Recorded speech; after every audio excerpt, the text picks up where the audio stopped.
You're great. I am.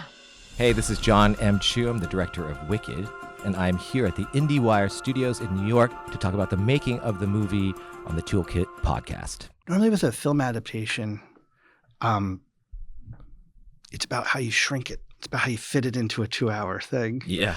And it's a very successful Broadway musical. And the idea here was actually to expand on the world to a certain degree. Everything stays, all the songs, all the story, but then there's almost an expansion with this one. Yeah, it was interesting. That wasn't necessarily the initial instincts on it. It was just once we got into the architecture of what was needed, and I was very lucky coming in as a fan of Wicked. So I already knew sort of the Bible moments that I wanted to protect for the fans, for Mark, for Schwartz and Winnie.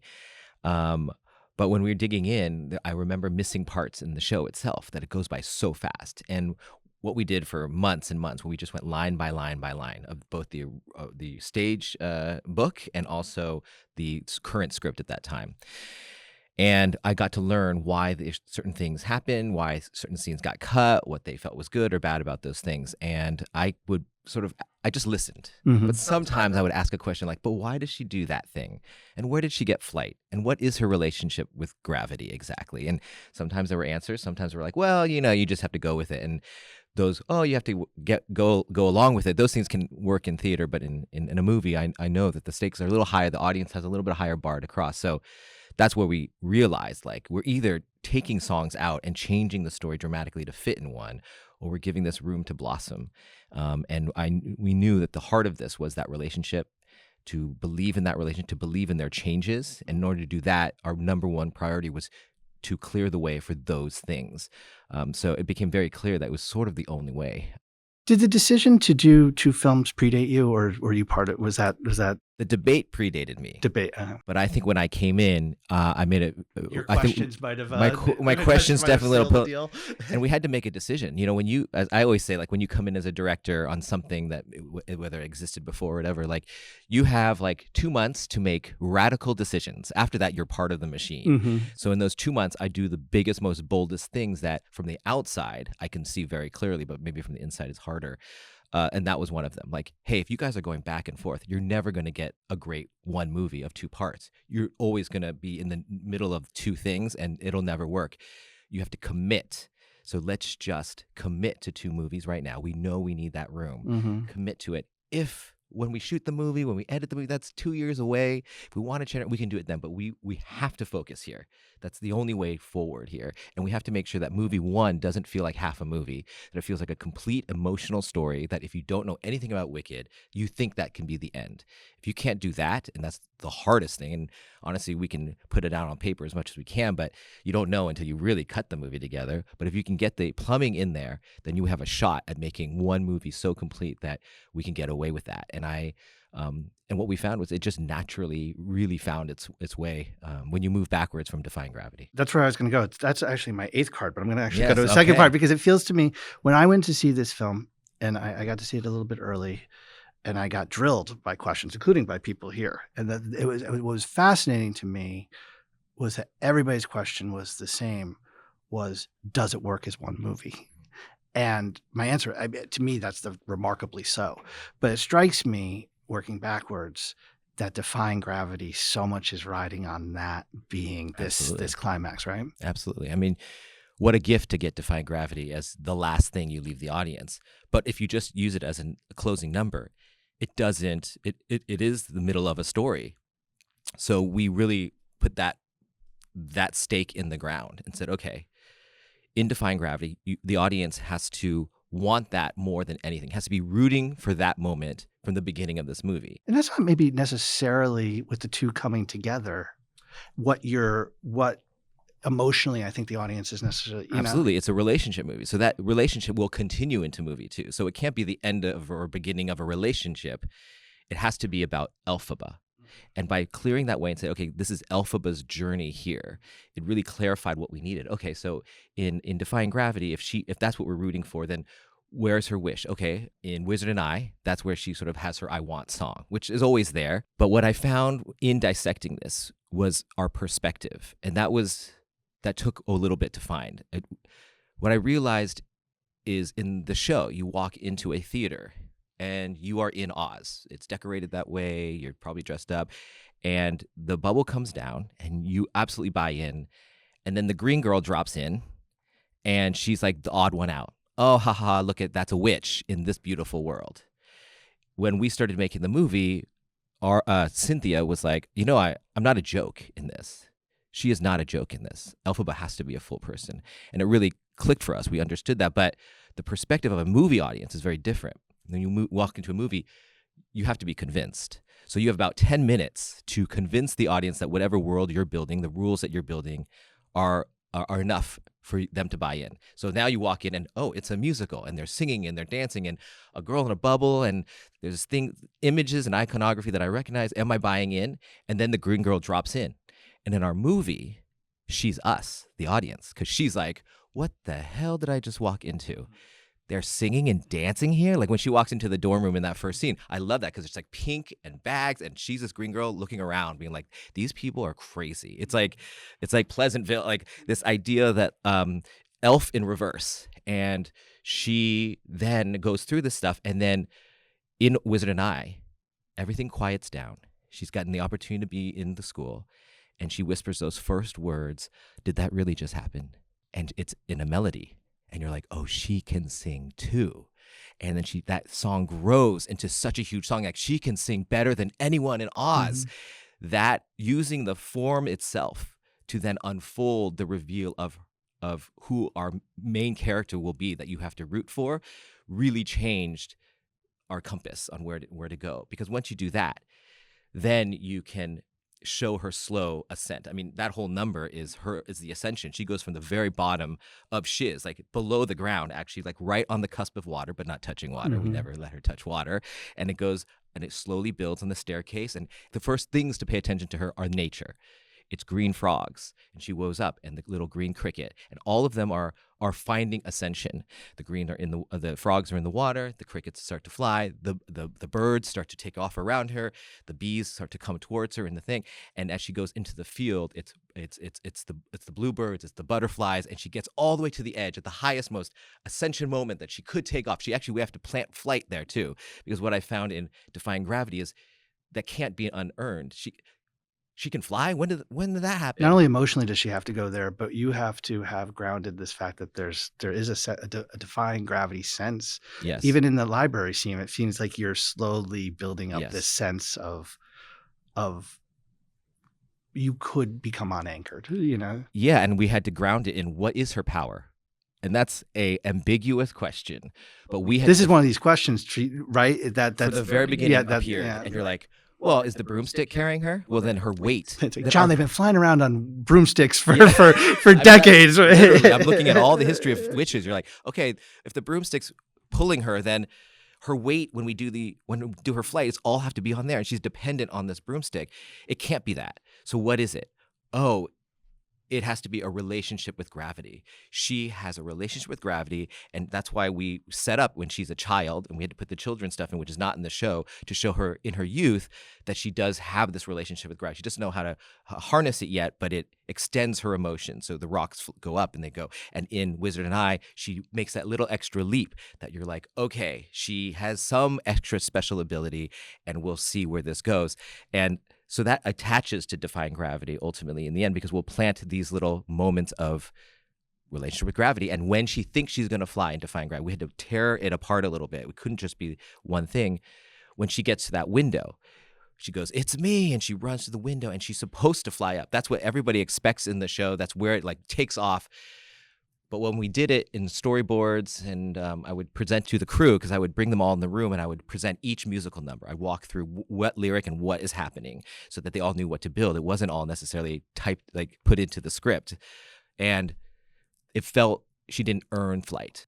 So one of our producers, David Nixay, said to me, there was something wrong. I know everybody liked it, but there's something missing. And I really banged my head against the wall for a while and realized it has to be from her. It can't just be anger for the wizard, because that's not what the movie has been about in this whole movie. It's been about her own self-worth and not realizing she has to prove herself to nobody instead of proving herself to the wizard.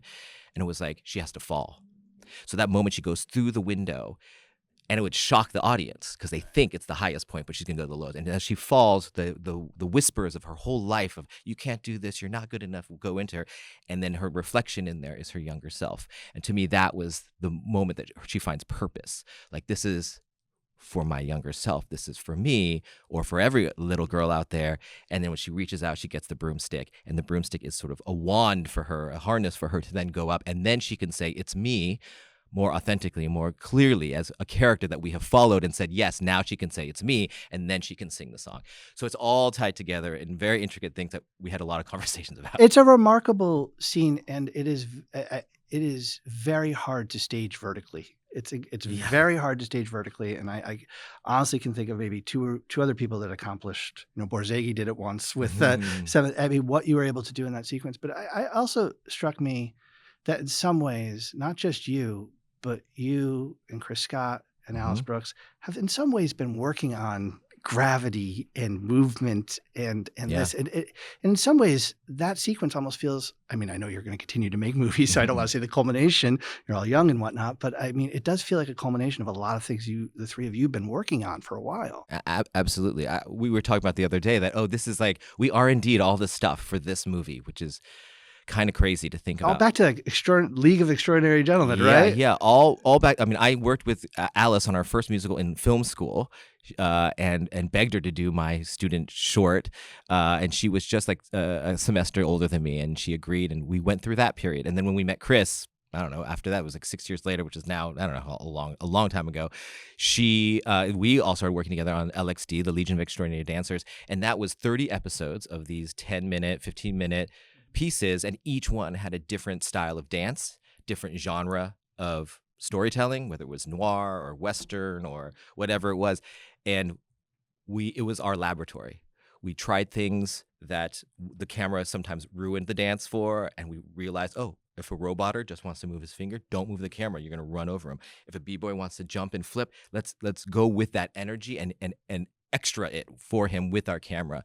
We went through a lot of R&D there. And so we have all this language. So when we were doing, actually In the Heights was the first one before this, in terms of musical we got together, we absolutely had already learned many, many lessons. And even doing In the Heights, we learned a lot of lessons so that we could actually be prepared for something like Wicked.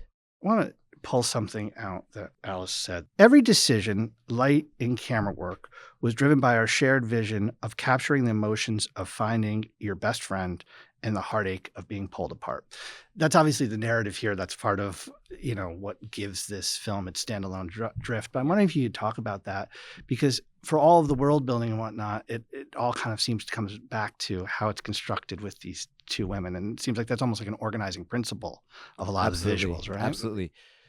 I think what we found is because we had been used to the musical form and dance form and movement, when you do it enough times, the sparkle goes away. And it is now a tool for you. And so restraint becomes the pen that you write with. When you know you have the best dancers, when you know you have the best production designer and costume designer and actors, and they're doing their thing, everybody wants to give 150%. And I've learned this in other projects that I've done. When you have access to everything, it's really hard to say no. When they're like, you want fireworks? You can get fireworks? Yeah, let's do it. You want the drone to fly through? Yeah, sure. But what happens, you get distracted and drawn into those things. And we knew from the very beginning, the mantra was always, it's the girls, stupid. So no matter what we needed to do in the world building, and we need to do a lot of world building and build cultures in each of these lands, and we absolutely did all that work, and you'll see that. But when you work with people for a long time, you have the trust that the small things will work. And living in the silence was something we really wanted to push. So the simplicity of some of the camera work, instead of having the drone fly all the way through, This it is a little was bit more of a restraint for you guys in terms of the camera absolutely, movement. it was like trust the moment. Mhm. The Oz Dust, for instance, in the middle of the movie, it's quiet. There's no sound. It's silence, and we had to trust that Chris and Cynthia and Ari were going to find a language in the silence without any music to support that. We had to trust that that when we shot it, we were going to shoot it from end to end. This is like a 10 to 15 minute scene, and the girls had to be in this very specific emotional flow, and you couldn't just like pop in for something. And we did that over and over. So she had to light Elphaba 360 degrees, and she has a brim, a witch hat that goes this far. So how is she gonna light up and keep her eyes in it?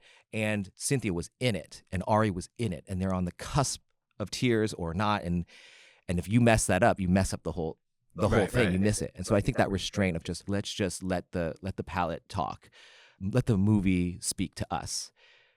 I think that was the best thing about this, that we had a lot of areas that were not in the original show, but we had to trust, and we didn't know where it would end up, but we had to trust our process and our story. We always put an emotion next to each scene that we wanted the audience to feel, and where the characters were, that we were telling stories in our own little pockets of skill sets, that it would end up where we needed it to be. And you can't do that with people you don't fully know.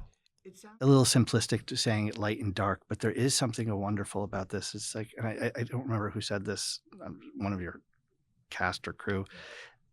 It's about what you can hide in the bright and what you find in the dark. And it feels like that also, even just you wake, morning is always sunrise with and then and sunset is always in the dark, searching for things with her about what's dark. And it feels like that.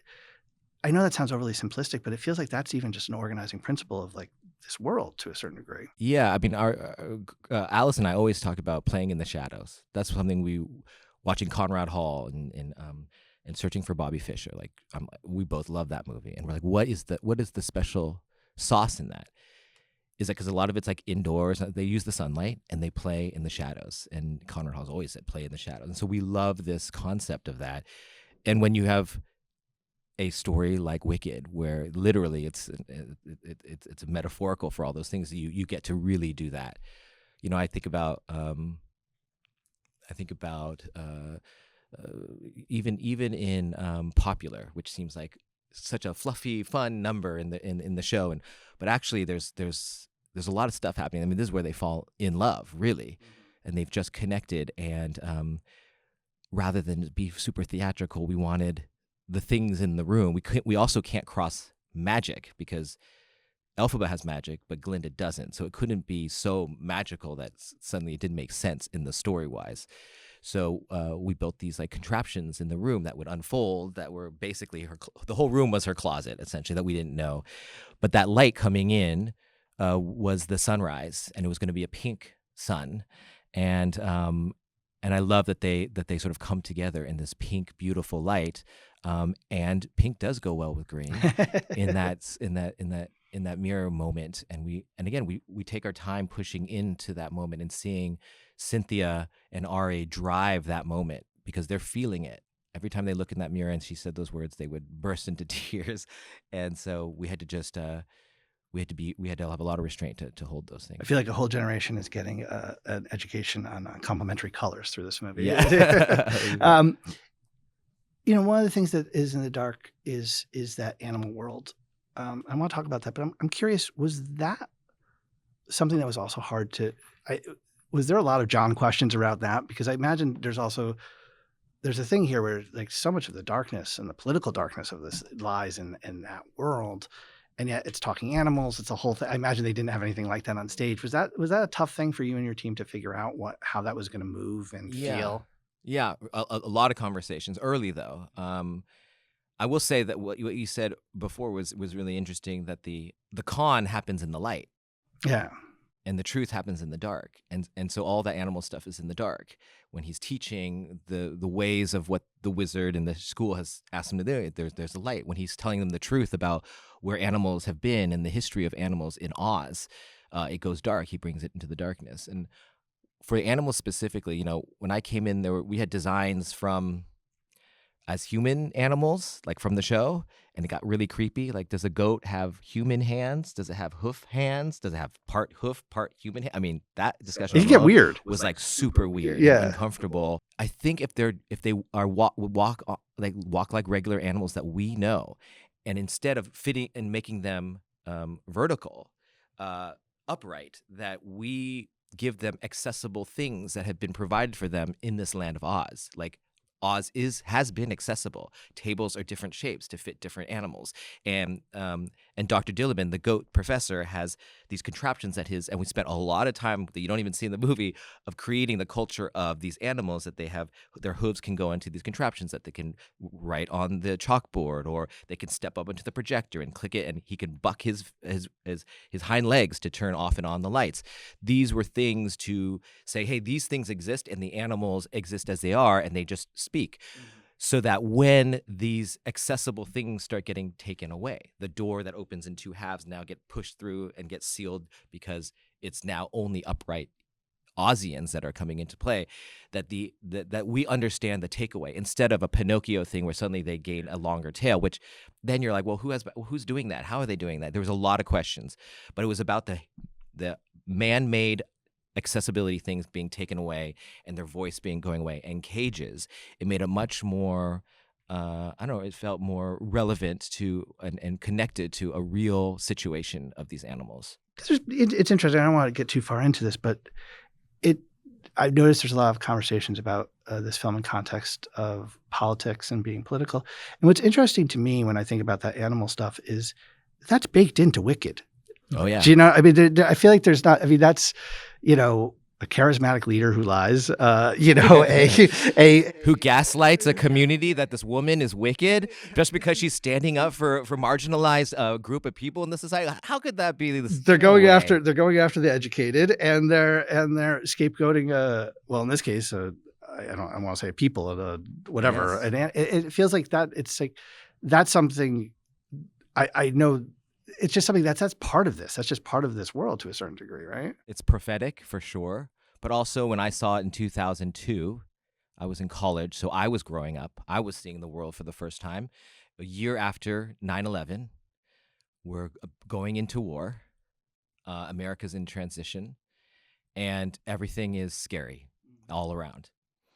And when in scary situations, people go towards strongmen who just take the reins and go.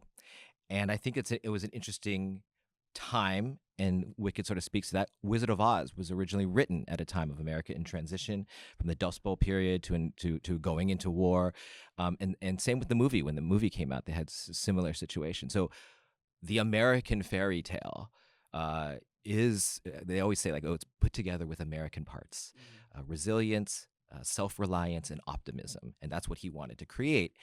And I love that as our starting point, because now we're in a time, and I got this movie when we're in the sort of lockdown. So at that moment, those words of Defying Gravity, when she says, something has changed within me, something's not the same, I'm through with playing by the rules of someone else's game. To me, I felt like the whole world feels like this. The storyteller has been unveiled, and now the story we're sitting in, we're wondering, was this ever true? Is the yellow brick road that my parents talked to us plenty times about in The Wizard of Oz when I was growing up as immigrants, is that a real thing? Or maybe it was never made for us. And is there a wizard who's there who's gonna fix all your problems? Maybe there is no, and we're gonna have to fix them ourselves. So I love that this story infiltrates the L. Frank Baum story, infiltrates even Wicked itself, and puts us here now.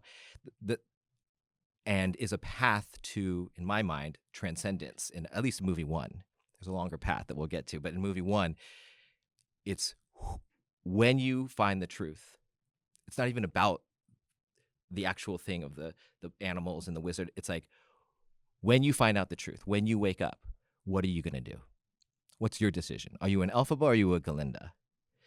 And I always saw us as like, and we talked about this a lot, that we're always sort of both. We watch Elphaba transcend, be disillusioned when she finds the wizard doesn't have magic, but we see her fierceness in her ascension and finding that she doesn't have to prove herself to anyone, not even her best friend. Like, that was a key thing we found. Like, you have to not just leave this place, you have to even look your friend in the eye and says, I'm going anyway, with or without you. And so that moment when she ascends, and then Glinda knows the right thing, but she can't quite do it yet. We'll find out her path later. But I think we watch Elphaba and say, that's what I wish I could say. And we're all sort of more Galinda. And courage to pop your bubbles in your privilege to come to the place of Elphaba is the path of the overall both movies in a way.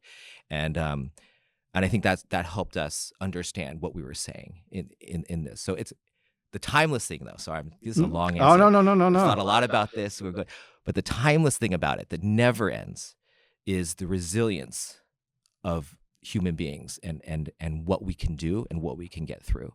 Because when the path doesn't seem like ours, we always rise above, and sometimes we even find that we could fly. And to me, that is what we need now more than ever. I didn't know that that's what it was happening, but that is kind of the process and tradition of freedom.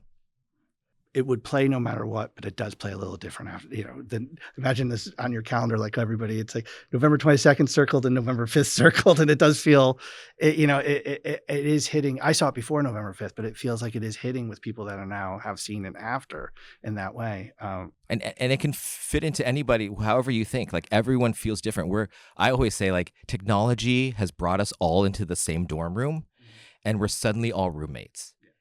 And we are not alike. And that person's messy, and that person smells, and that person does this. And holy shit, we have to get along. And now it's like college. Like, the only way to actually find peace between us two is maybe yell at each other, maybe say the things that we need to say, and maybe actually forgive each other and give some grace, because the only way out is through. And so this has so many ties to where we're at right now. You've mentioned this in this interview, but also in other places, and I'd love to dig into it a little bit. The idea that you have to craft and almost imagine different cultures. Mm-hmm. The one that I would love to talk about is Munchkinland, just because it's wonderful. But I'm wondering if you could talk about going through that process, and we'll use Munchkinland as an example, and working with Nathan Crawley on that, and thinking through that, because there is an element of a backstory in a sense, but it's also then becomes your musical, it becomes your color, it becomes your palette. Absolutely. When we came into this, it was like, oh, Oz. Yeah, let's paint Oz. Let's go. Everyone just come up with stuff. And we're looking at this, and I had different references, and what I found was that won't work. That's not good enough, actually, because there's a lot of questions that come with it. I'm just curious, what doesn't work? What doesn't, like? Well, there's a lot of questions. Yeah. I wonder, okay, well, if Glinda comes to these people and they're cheering the death of her best friend, why does she want to save them in the end? Why does she love this place? So then you have to understand her relationship with the Ozians. And then you're like, okay, well, Munchkins, what are they? And why does she like them? Oh, they cultivate joy. And joy is in the colors, and they make the colors, and they grab the honey, and they grab the sugar, and they make all the things that bring joy. And they're like, they need guidance. They are optimistic, and they will follow whoever shows them joy. And the wizard has come down here and taken advantage of that, and is going to make them make the yellow paint for the yellow brick road. There's going to be no more color except for yellow that they have to make. And she has to feel for those people if she's going to lead those people at the end. You can't know that unless you know what the culture of Munchkins. Oh, are they just a bunch of, I don't know, of people that are little and have this thing? And there's a certain iconography that you think of with Munchkins, and we were like, it's not a size. Yeah, it's not a thing. It's a different kind of culture. It's an cultural culture that we have to find in there. Because there's the thing here, John. The original movie is bonkers in the most wonderful way. Yes. But it's also click your heels. It drops you in the middle of a dream, and there's like a dream-like logic. And yes, it's very interesting with your movie, because it's like you're literally that opening shot. You're sweeping through. You're going to see the land. I know where Oz is in the grand landscape of things. And it's very, and to me, that's all this stuff matters, because it's like we had to define it as a reality. Yeah. Like, I think you're right. People are like, wait, was that a dream or not a dream? And you were there, or you were there, and like. And I love it, but yours, it's a totally different thing. If you're going to believe characters that exist there that have real stakes, then you have to believe that this place exists. So we have to set that very early. And by dropping into a place where our main characters aren't, we drop you into basically a film noir. You are in the scene of the crime.